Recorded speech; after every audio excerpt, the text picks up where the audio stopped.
picture this, right? You're sitting in the Situation Room. Oh, wow. Okay. Yeah, it's April 2026.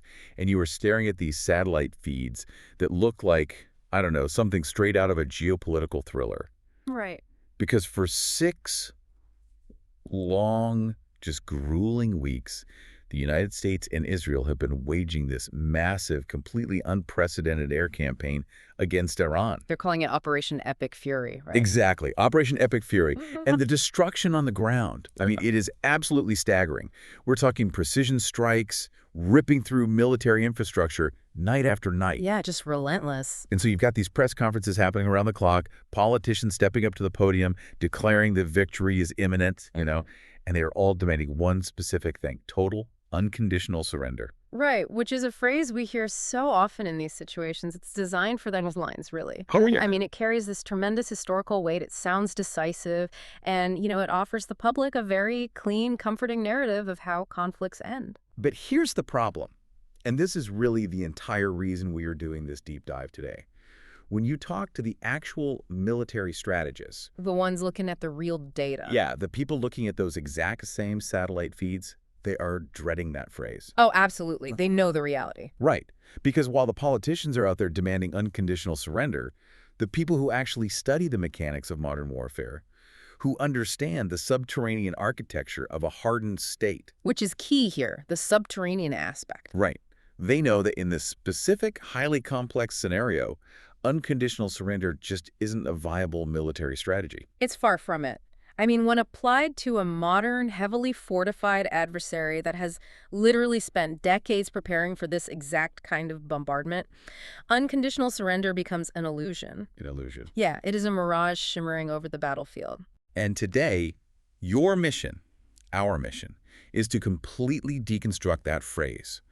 We are going to explore the mechanics of why the demand for unconditional surrender completely breaks down when you are facing a massive, geographically entrenched bunker state. It's a fascinating topic. It really is. And all of our insights today come from this truly fascinating, deeply researched piece published on April 5, 2026.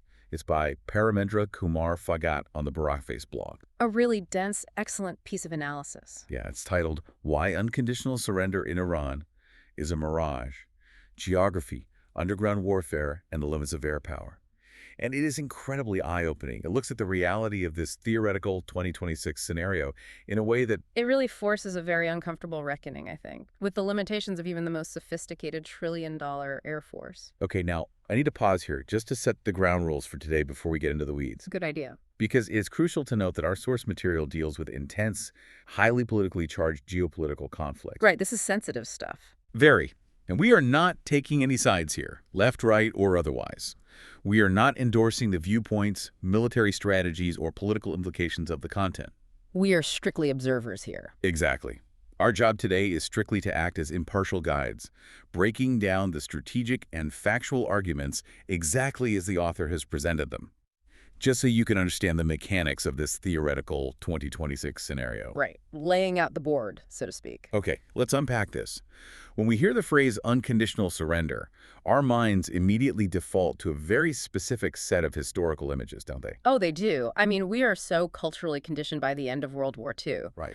When we hear that phrase, we picture enemy capitals reduced to smoking rubble. We picture flags being dramatically lowered from government buildings. The defeated general sitting quietly at tables on battleships. Exactly. Signing humiliating documents of capitulation. It evokes this sense of total finite closure. Like, the bad guys surrender, the war stops on a Tuesday, and everyone goes home. But the author is basically saying that imagery is a trap. It is a nostalgic trap. It fundamentally does not apply to modern warfare against a state like Iran. I mean, this is a state that has spent over 40 years adapting to crippling sanctions. Right. And even more importantly, they've engineered their entire military and societal structure around the absolute certainty that they will one day be attacked by a superior air power. I really want to dig into that disconnect, between the political expectation and the reality on the ground. Because the data from Operation Epic Fury, this theoretical air campaign we're talking about, it looks like a slam dunk on paper. It does look impressive, yes. The author notes that the coalition has reportedly destroyed 90% of Iranian missile launches. 90%. Right, which is a massive number. That's huge. They're wiping out storage sites, obliterating production facilities, dismantling air defense networks. As a layperson, I look at a 90% reduction in enemy hardware and I think, well, game over. We won. They have to give up now. And tactically speaking, you would be looking at a massive operational success. I mean, erasing 90% of a hardened nation's military infrastructure requires an unimaginable level of precision. Right. Intelligence coordination, sheer destructive physics. But this highlights the central, almost tragic limitation of air power. Destroying capacity is not the same thing as destroying will. Okay, wait. Let's break that down. Destroying capacity versus will. It's like tearing down 90% of a house and expecting the homeowner to just hand over the deed. That's actually a great analogy. But if the homeowner views this not as a real estate transaction, but as a literal fight for their survival, they aren't going to hand over the deed. No, of course not. If they see it as personal annihilation versus martyrdom, they'll just fight you from the basement with whatever they have left. Exactly. That analogy hits the absolute core of this psychological mismatch here.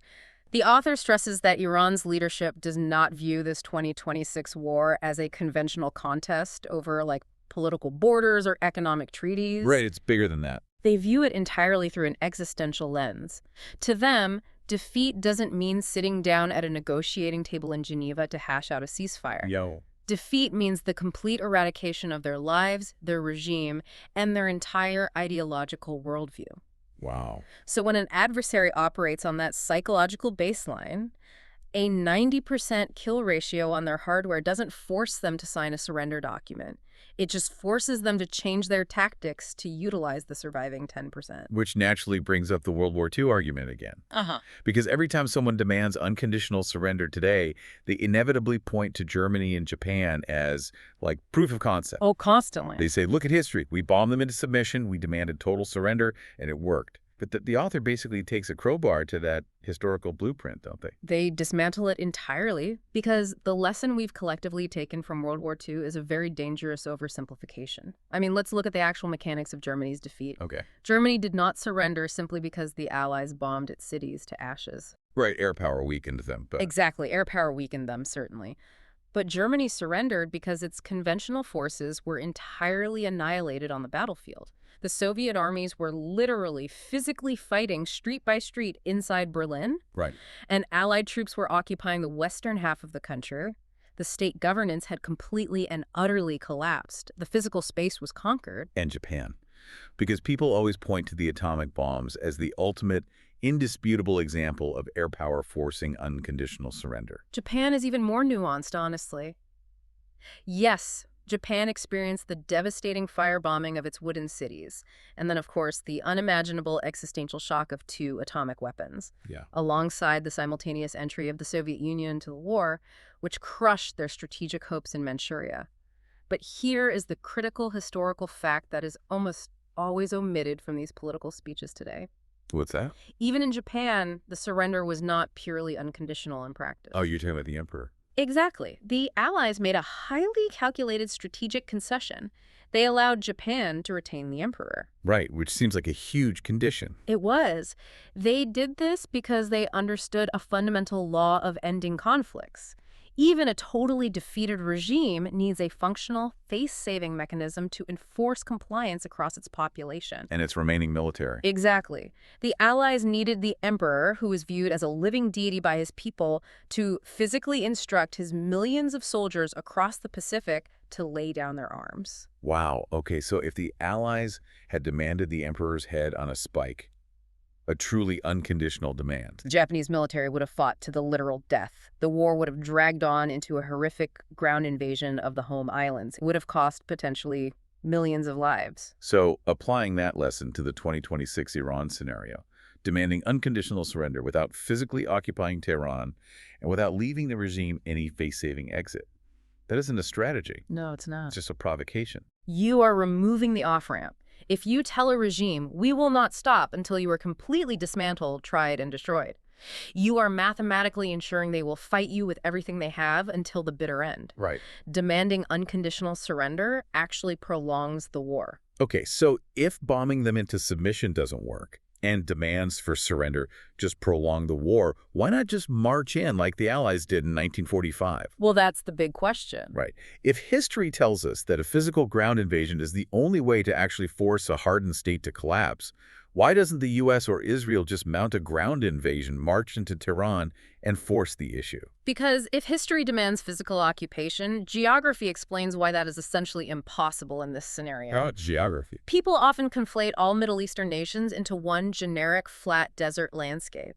But Iran is not Iraq. It is not Afghanistan. It is an entirely different scale of geographic and demographic nightmare. It's massive, right? Yeah. We're talking about a country roughly the size of the United Kingdom, France, Spain, and Germany combined. It is staggering, and it has a population exceeding 80 million people.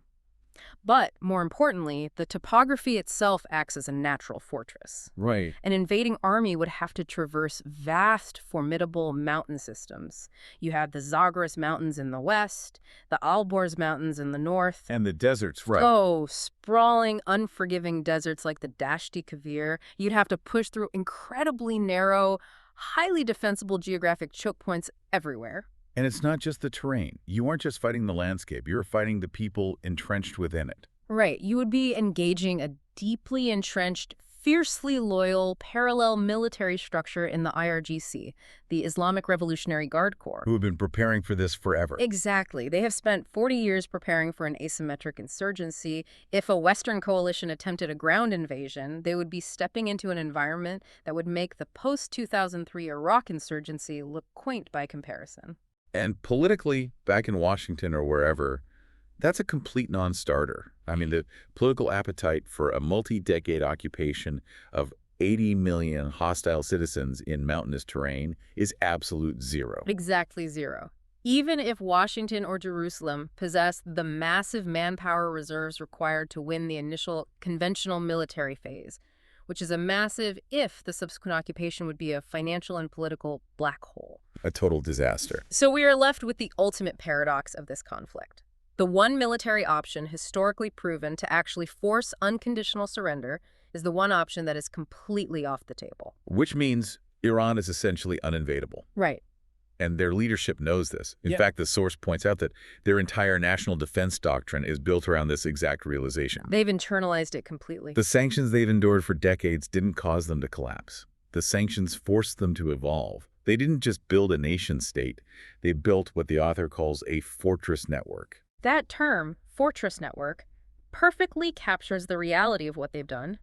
They recognized their conventional military vulnerabilities decades ago. Yeah. They knew they could never match the U.S. Air Force plane for plane or bomb for bomb.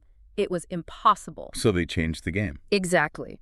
They engineered their entire country around three principles: leveraging the natural armor of their geography, maximizing the extreme dispersion of their military assets, and building massive subterranean redundancy. And this brings us to the missile cities. Yeah. When I was reading this section of the source material, I was just blown away. It is mind-boggling. We hear the word bunker on the news all the time, and I think we all picture like a reinforced concrete room buried under a field somewhere. Like a cellar. Yeah. But the author makes it abundantly clear that we need to completely erase that image from our minds. Oh, absolutely. A bunker is where you hide. These complexes are where you fight from. Wow. They are vast subterranean industrial cities. They are carved directly into the solid bedrock of the Zagros and Alborz mountain ranges. So not just dirt and concrete, solid rock. Solid rock. We are talking about miles of interconnected tunnel networks, massive vaulted storage caverns for ballistic missiles, sprawling subterranean fuel depots, fully integrated command and control centers. And didn't the article mention roads? Yes. Internal rail and vehicle transport corridors so large that semi-trucks can drive through them side by side underground. That is insane. And it's the depth that really caught my attention. The author estimates these complexes range from 50 meters to well over 500 meters deep. 500 meters. That is half a kilometer straight down into solid granite. Right. And at that depth, you are no longer relying on concrete to stop a bomb. The geology of the Earth itself becomes your primary armor.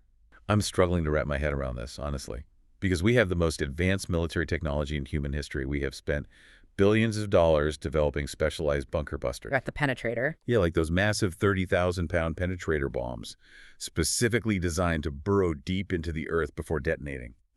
So how does half a kilometer of dirt and rock suddenly render the most advanced Air Force in human history completely impotent? It all comes down to the brutal, unforgiving laws of physics. Physics, always physics. Always physics. When a heavy kinetic penetrator, even a highly advanced one dropped from a stealth bomber, strikes the Earth, it relies on its mass and velocity to punch through material. Right. It might successfully penetrate 50, 60, or even 100 feet of reinforced concrete and soil.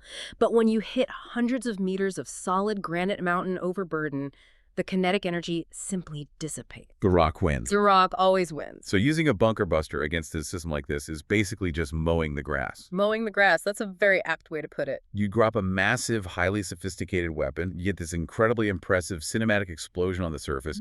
You might collapse an entrance, you might cave in a ventilation shaft, Right. and you temporarily suppress whatever was launching from that specific portal.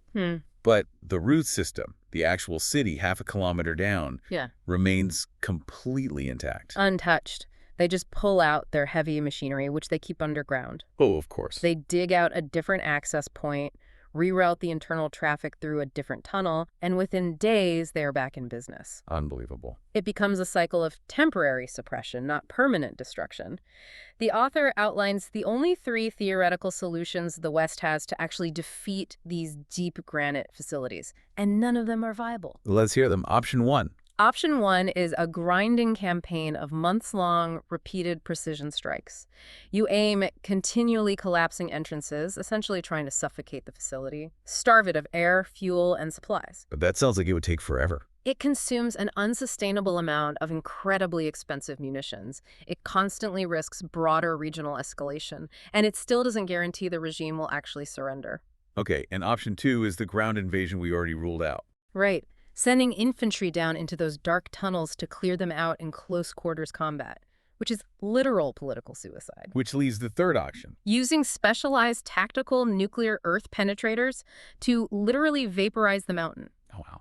But that is politically unthinkable. Completely. I mean, using a nuclear weapon would completely shatter the post-World War II global taboo. It would invite unimaginable geopolitical fallout. It's a non-starter. Absolutely. So Iran's underground architecture isn't just a defensive posture, it's an offensive psychological weapon. How so? By burying themselves under 500 meters of rock, they are sending a chilling message to the Pentagon. They're saying, you can bomb us forever, you can spend trillions of dollars dropping smart bombs on our mountains, but mathematically and physically, you cannot finish the job. Okay, so that's the underground situation. But it's not just the underground stuff. The author points out that even their surface forces are designed entirely around this concept of surviving an overwhelming air campaign. Let's talk about the T-Hells. The transporter erector launchers. Yeah, explain how those fit into this. The tell-alls are the perfect example of their asymmetric thinking. They don't rely on massive, static, easily identifiable missile bases, the kind of satellite can spot and an airstrike can wipe off the map in 10 minutes. Right, sitting ducks. Instead, they use a highly dispersed network of mobile launchers mounted on heavy trucks. Their entire doctrine is built around shoot and scoop. Shoot and scoot. A tell-all rolls out from a hidden cave or a camouflage tunnel. It sets up on a random rural road, fires its payload, and immediately drives off to hide again. And the geography aids them here too, right? Yeah. Because they aren't hiding in a flat desert. Exactly. The ridgelines, the deep valleys, the massive rural road networks, the terrain provides almost infinite concealment. There's a detail in the source material about this that I found almost ruthlessly pragmatic. About abandoning the launchers? Yes. The author notes that these launch crews will often fire their missile and then intentionally abandon the multi-million-dollar launcher truck. They just run away and leave it. That tells you exactly what the IRGC values. They know the U.S. possesses incredible intelligence and surveillance capabilities. Right. They assume a counterstrike is likely coming to those exact launch coordinates within minutes of the missile leaving the tube. So they don't even try to drive away. By abandoning the launcher, they accept a higher rate of hardware loss. But they preserve their highly trained personnel and their command continuity. You can always manufacture or buy another truck. But the crew? Replacing a veteran missile crew that knows how to operate complex targeting software under extreme duress, that is much, much harder. It creates a phenomenon the author calls ISR overload. Intelligence, surveillance, and reconnaissance overload. Right. Because the U.S. has satellites in orbit. They have Reaper drones circling at high altitudes. They have signal intercepts.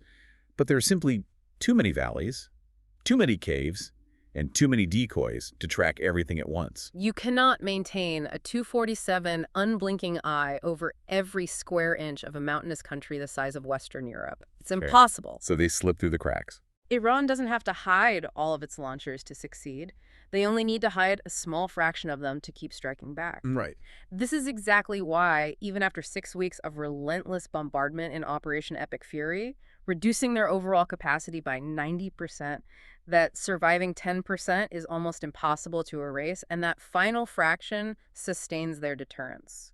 Okay, so if the military planners hit a wall with the bombs, if the rock is too deep to crack, and the mobile launchers are too hard to track, and a ground invasion is political suicide, Yeah, they're going to look for a backdoor. they have to. Right. If you can't blow up the weapons, you try to turn off the lights. The source material spends a lot of time on this concept. The blackout gambit. Exactly. Some analysts argue that if you trigger a systemic, nationwide blackout, you can collapse the state machinery and force a surrender. How does the blackout gambit actually work? Well, the strategic logic behind targeting the power grid is to inflict what strategists call fast pain. Fast pain. The goal is to bypass the hardened military bunkers entirely. You focus on the fragile core of Iran's civilian and industrial energy infrastructure. Because you can't hide a power plant under a mountain. Right. Iran has a massive national grid that is heavily dependent on thermal power generation. A coordinated air campaign would systematically strike major generation plants, key electrical substations, and critical high-voltage transmission hubs. The goal being to trigger cascading system-wide failures. You want the whole grid to trip offline. Correct, but the author is highly skeptical of this as a silver bullet. Really? Why? Because taking down a national grid is not like flicking a single master switch. Iran's grid is not perfectly centralized. They have built-in redundancy, which is known as islanding capabilities. Islanding, meaning parts of the grid can survive on their own. Exactly. It's specifically designed to prevent a single point of failure from taking down the whole country. So to achieve a true nationwide blackout, an attacking force has to execute sustained, continuous restrikes across hundreds of different nodes simultaneously. And even if you manage to knock it down, the author points out that the recovery timelines are much faster than we might assume.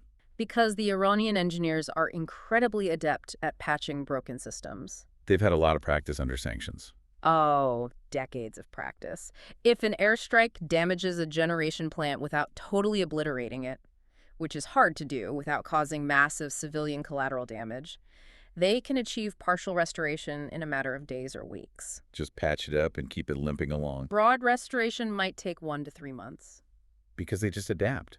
They bypass the destroyed substations, they cannibalize transformers and parts from the civilian sectors, Right. and they ruthlessly prioritize routing whatever meager power they have left directly to the military complexes and regime-critical zones. They triage the entire nation's energy supply. A full, permanent rebuild of their grid under the weight of international sanctions would take years, maybe 6 to 24 months. But they don't need a full rebuild.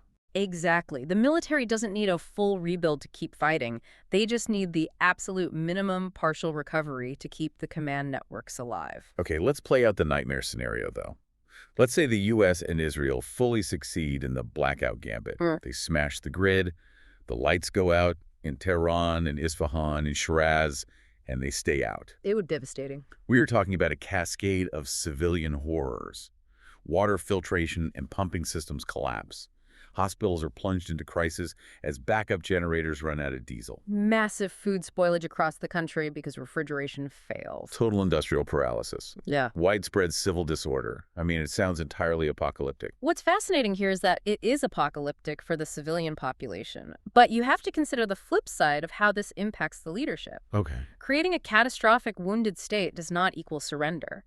Plunging a country into darkness leaves you with a surviving IRGC leadership and surviving missile forces operating from independent power sources deep underground. Right. You don't create capitulation. You create a wounded, enraged bear that now has absolutely nothing left to lose. So we plunge Tehran into darkness. No power, no water, no hospitals. But surely if the country is starving and in the dark, The people will overthrow the government. That's the assumption, right? We see observers constantly hoping that economic pain will spark a massive internal uprising.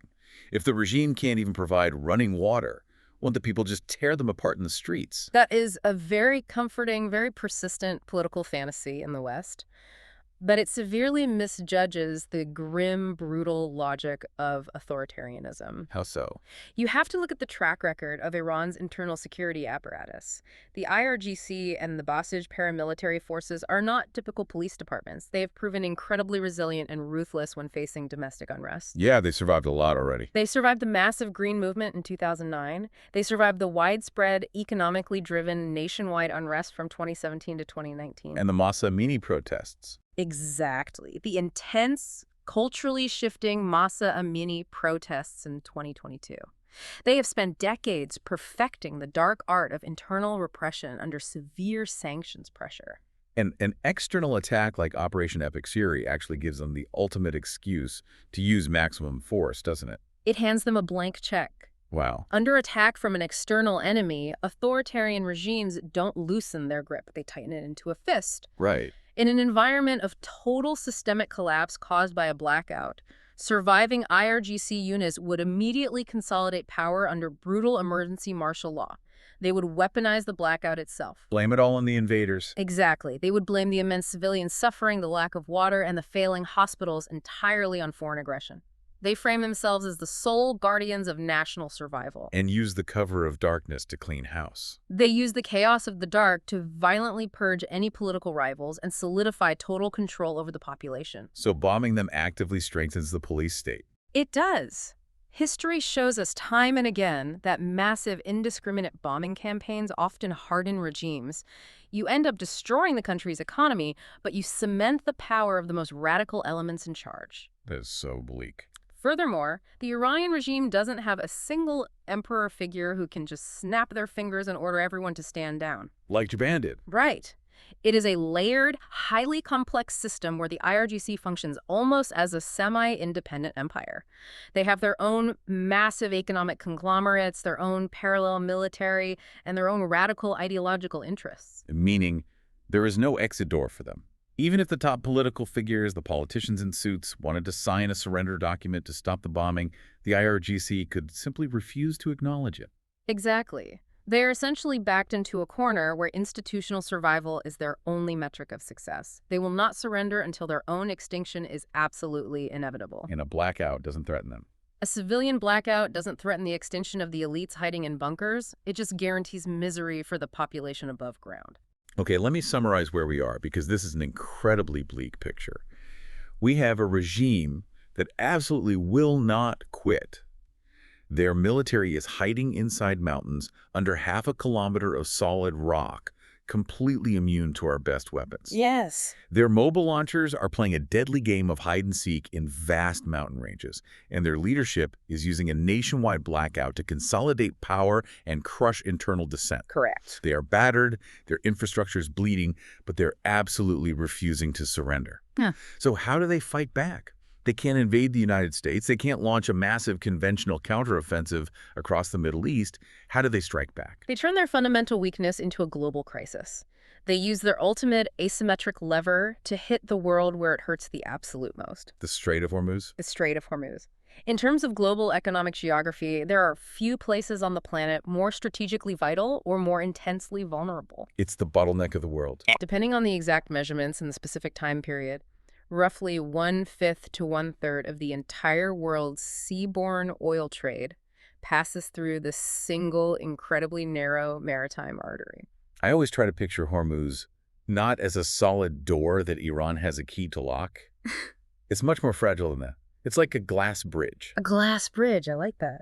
The entire global economy has to walk across this fragile glass bridge every single day to get its energy. And Iran doesn't need to physically occupy the bridge to stop people from crossing. They don't need to build a toll booth. Right. They just need to shatter the glass, and they can shatter it repeatedly, over and over again from a distance. That is a brilliant way to frame it, because Iran is fully aware they cannot defeat the United States Navy in an open, conventional naval battle. Right. If they lined up their aging frigates and small boats against U.S. carrier strike groups in open water, they would be obliterated in an afternoon. It wouldn't even be a contest. But they don't need to win a naval battle. They just need to create an environment where commercial shipping companies, and more importantly, the people who insure those companies, are too terrified to send their multi-million-dollar vessels across that glass bridge. And what exactly does their toolbox look like for shattering it? What are they using in this 2026 scenario? It is incredibly diverse, heavily decentralized, and terrifyingly cheap compared to the assets deployed against them. Give me some examples. Well, they have sea mines, which is their ace in the hole, and we will dive deeply into the physics of those in a moment. Okay. They have thousands of coastal anti-ship missiles hidden in camouflaged caves along the incredibly rugged, mountainous coastline bordering the strait. Hidden just like the TLs. Exactly. They deploy massive drone swarms that are designed to overwhelm a ship's radar and air defenses through sheer volume. Drone swarms. Yeah. And they use fast attack craft operated by the IRGC Navy. These are small, highly maneuverable speedboats armed with rockets and torpedoes that swarm massive, slow-moving tankers like angry wasps. They also utilize midget submarines for stealth harassment. And crucially, their threat isn't limited just to the water itself, right?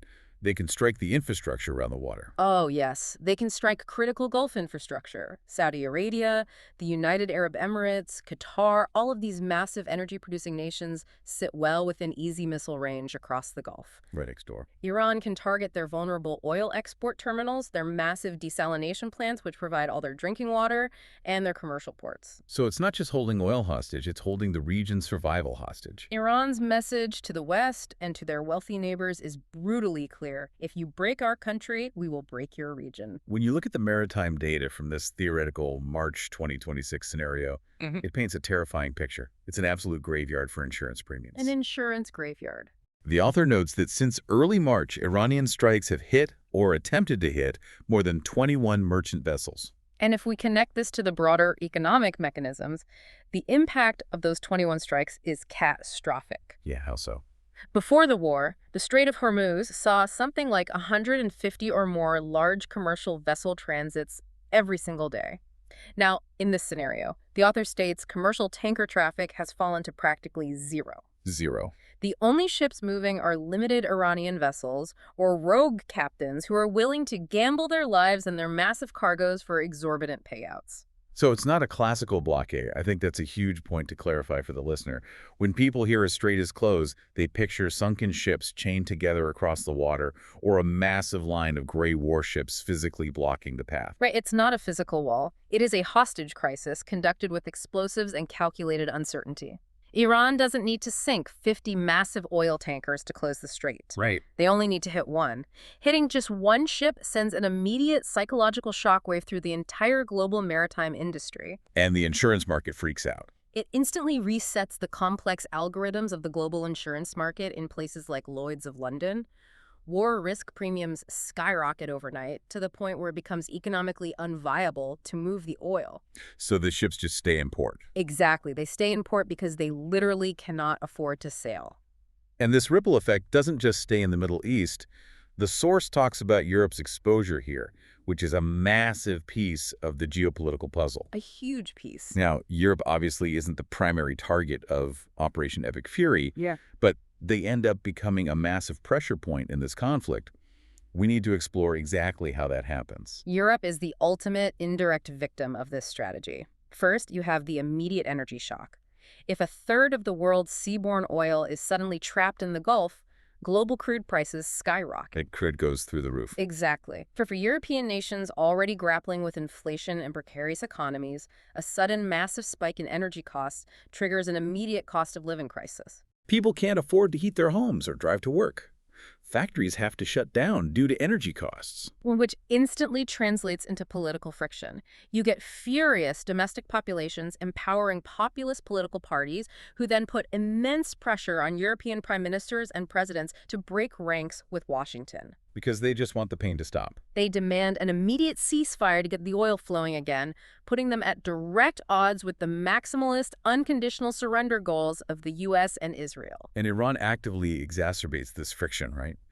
The author mentions cyber attacks and the threat of long-range missiles. Yes, Iran possesses sophisticated cyber warfare units. While the strait is closed, they can simultaneously launch targeted cyber attacks against major European maritime hubs like the port of Rotterdam, To cripple logistics even further. crippling logistics software to compound the shipping delays.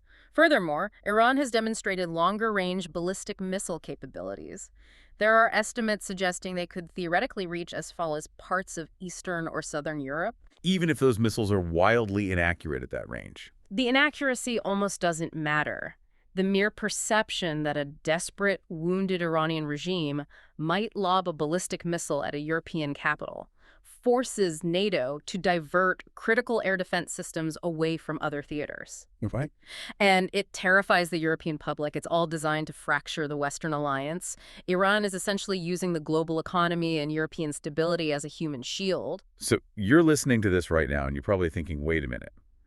I understand the economics, but the United States has the most powerful, best-funded, most technologically advanced Navy on the face of the Earth. Right. The U.S. Navy is formidable. We have aircraft carriers, stealth destroyers, and submarines. If Iran is choking off a third of the world's oil with some drones and speedboats, why can't the U.S. Navy just sail in there, clear the strait by force, and reopen it tomorrow? Well, the author makes it very clear. The word fast means something very, very different when you are operating underwater. Fast is relative. It's extremely relative. This brings us to the absolute centerpiece of Iran's strategy and the ultimate mismatch of modern asymmetric warfare. Okay, let's get into the mismatch. The weapon holding the Strait of Hormuz hostage isn't their ballistic missiles or their fast attack craft. It is the naval mine. The naval mine? Iran's inventory is vast. It's estimated to be anywhere between 5,000 and 6,000 naval mines. 5,000 to 6,000. That is a lot of explosives. Yes. And we aren't just talking about those old, rusty, spiked metal balls bobbing on the surface that you see in old World War II movies. Though they certainly have plenty of those simple contact mines, too. Right. But they have the high-tech stuff, too. They have highly advanced influence mines. These are weapons that rest silently on the seafloor and trigger based on the magnetic signature of a ship's hull passing overhead. Wow. Or the specific acoustic signature of its propellers, or even the change in water pressure caused by the displacement of a massive tanker. They have moored mines tethered to the bottom and floating improvised explosive devices disguised as garbage. The author describes this as the ultimate mismatch. A trillion-dollar navy forced into a grueling, agonizing hunt for a $1,000 weapon. It is the definition of asymmetric. A naval mine doesn't just blow a hole in a ship. It detonates the confidence of the entire shipping industry. And as we discussed, confidence is the only currency that matters to global shipping. If the captains and the insurers aren't 100% confident the water is safe, the ships simply do not move. Precisely. And to restore that confidence, the U.S. Navy cannot just blast its way through. They have to execute a specific, agonizingly slow, incredibly dangerous playbook. Right, the four-step playbook. The author outlines the real-world operational strategy for reopening the strait, and it happens in 4 overlapping steps. Step 1 is suppression. Suppression. Because before you can even think about clearing the mines that are already in the water, you have to absolutely guarantee that Iran isn't just laying new ones behind you. Right, you have to stop the bleeding first, which takes days, maybe weeks of intense combat. At least weeks. The U.S. and coalition forces have to use massive air assets. A-10 Warhogs, Apache attack helicopters hovering low over the water, carrier-based strike fighters. Just aggressively hunting down the mine layers? Right. They are targeting the fast attack craft, the coastal launch sites, and the storage infrastructure. But it is a nightmare scenario. Because they're hiding? Because you aren't just hunting obvious military vessels painted gray. You are hunting small wooden civilian craft disguised as local fishing boats dropping mines off the back in the dead of night. Oh, wow. You are hunting midget submarines. It's an endless, lethal game of whack-a-mole. Okay, so let's say after a few weeks you finally suppress the mine laying enough to start actually clearing the water. That brings us to step 2. Mine countermeasures, or MCM. This is the real challenge. And the source says this is the true bottleneck. Yeah. This is where the timeline completely stretches out into an agonizing crawl. Yes, because the reality of the U.S. mine hunting fleet in 2026 is vastly different from what it used to be. They retired the old ships, right? The old Avenger-class minesweepers, which were the dedicated, wooden-hulled workhorses in the Gulf for decades, were retired by 2025. And replaced by what? The Navy has transitioned to a newer, theoretically more advanced modular approach. They rely heavily on the Independence-class littoral combat ships, the LCS, equipped with specialized MCM mission packages. Love new tech. They use MH-60S Seahawk helicopters flying precariously low over the water, physically towing massive sonar arrays through the waves, alongside a variety of unmanned surface vehicles and autonomous underwater drones. Which, when you read that list of equipment, it sounds incredibly high-tech and efficient on paper. On a pristine testing range off the coast of Florida, it works beautifully. But in practice, in a highly contested, extremely messy, real-world environment like the Strait of Hormuz, it is a painstakingly slow, brutal process. Why is it so slow? Mine warfare requires absolute 100% certainty. You cannot guess. Every single anomaly on the seafloor is a forensic puzzle that must be solved. Because if you guess wrong... If you guess wrong, a ship sinks. You have to detect an object using sonar, you have to classify what it is, you have to visually or acoustically confirm it as a threat, and then you have to send a drone or a diver down to neutralize it safely. And the environment is fighting you the whole time. You are doing this in complex underwater terrain with unpredictable shifting currents, variable depths, and a seabed that is literally littered with decades of maritime trash. Trash? Like what? Sunken shipping containers, discarded oil drums, old fishing nets, all of which perfectly camouflages the mines and creates thousands of false positives for the sonar operators. I was absolutely shocked by the speed the author cites here. They consider clearing 2 to 3 square miles a day to be a realistic, highly successful pace. 2 to 3 square miles. 2 to 3 square miles. The ocean is massive. That is an agonizingly slow crawl. Because, as the author brilliantly puts it, mine clearing is not combat. It is underwater archaeology with explosives. You are inching forward, meticulously dusting off every grain of sand, investigating every shadow on the sonar screen, knowing that one missed object could rip a billion-dollar destroyer in half. Underwater archaeology with explosives. That phrase is going to stick with me. It perfectly encapsulates the dread of that job. It really does. So while this painfully slow archaeological dig is happening, they eventually try to move to step 3, escorts. Escorts, right. Running parallel to the clearing operations, they try to get the commercial ships moving again through whatever small paths they've managed to sweep. Right. Once they have carved out some initial partially cleared corridors, they implement what the author calls Operation Earnest Will 2.0. Which is a reference to. This is a direct reference to the massive convoy operations the U.S. ran during the tanker war in the late 1980s. You have minesweepers and unmanned drones out in front, slowly clearing the lane. You have a massive commercial oil tanker following strictly in their wake. Just a huge target. And you have Arleigh Burke-class destroyers sailing alongside, providing a massive bubble of air and missile defense against incoming drones, with helicopters patrolling the perimeter for suicide boats. It's an entire armada, just to move one single tanker. And the goal here is not to guarantee total safety, because total safety in a mine strait is a complete illusion, but to reduce the risk just enough that commercial operators and their insurance syndicates are willing to take the gamble and sail. Which brings us to the final, most exhausting step. Step 4, sustained deterrence. Sustained deterrence. Because you don't just clear the strait once, declare victory, and sail the fleet home to San Diego. No, absolutely not. Even if you miraculously clear a lane, you have to keep it clear. Right. Iran can re-mine an area incredibly quickly, dropping improvised devices from civilian dhows or even rolling them out the back of helicopters in the dead of night. To keep the strait open requires an indefinite, massive naval commitment. An endless patrol. It would tie down a huge fraction of the U.S. surface fleet, limiting their flexibility to respond to crises in the Pacific or anywhere else in the world. And Iran knows exactly how strategically and financially costly that open-ended commitment is for Washington. So let's look at the actual realistic timeline for this whole process.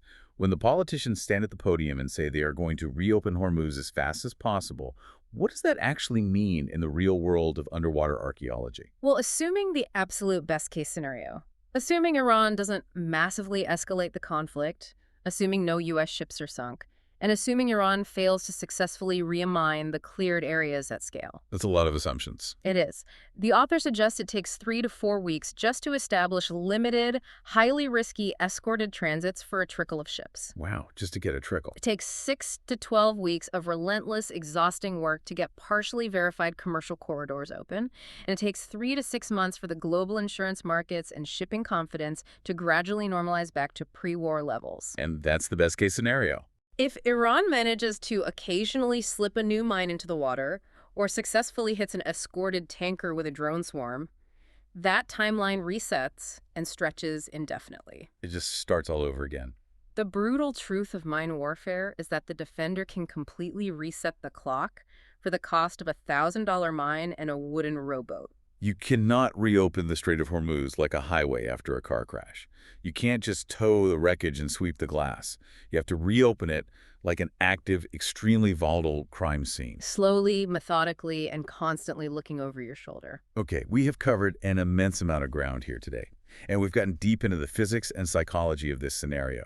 Let's pull all of this together and look at the big picture. Let's do it. We started this deep dive with Operation Epic Fury, a massive, punishing trillion-dollar air campaign that successfully destroyed 90% of Iran's conventional missile capacity. On paper, it looks like a historic victory. Politicians are demanding unconditional surrender. But as we've explored through Paramentra Kumar Bhagat's incredible analysis, that demand is a complete mirage. It is a profound misreading of the adversary. The U.S. and Israel can weaken Iran severely. They can degrade the missiles. They can smash the power grid and plunge the civilian population into the dark. Yeah. And eventually, over months of agonizing, dangerous work, they can clear the mines from the Strait of Hormuz. But inflicting catastrophic pain is not the same thing as extracting a surrender. Without physical occupation, which we established as geographically impossible and politically disastrous, or an overwhelming systemic shock that completely stops the entire state machinery from functioning, you simply cannot force a hardened, ideologically driven regime like the IRGC to capitulate. They have no exit door. Right. They have built a fortress state under 500 meters of solid granite to ensure they always survive the initial blow. And they possess the asymmetric tools like holding the global economy hostage at Hormuz to ensure the attacker bleeds just as much as they do. It forces a profound shift in how we as a society have to think about modern war. And it leaves us with a final, very provocative thought to chew on.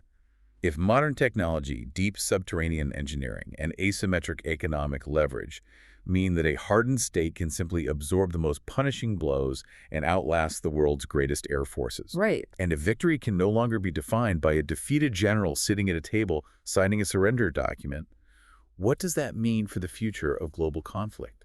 Are we entering an era where major conflicts between entrenched states don't actually end? Yeah. Do they just devolve into permanent grinding states of global economic hostage-taking, where the violence simply simmers indefinitely in the background of our lives? That is something to truly mull over.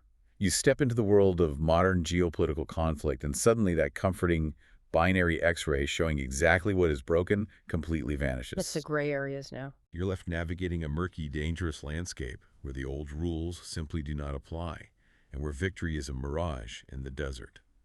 Thank you so much for joining us on this deep dive. Keep asking those hard questions, keep challenging the slogans you hear on the evening news, and always keep looking beneath the surface. We'll catch you next time.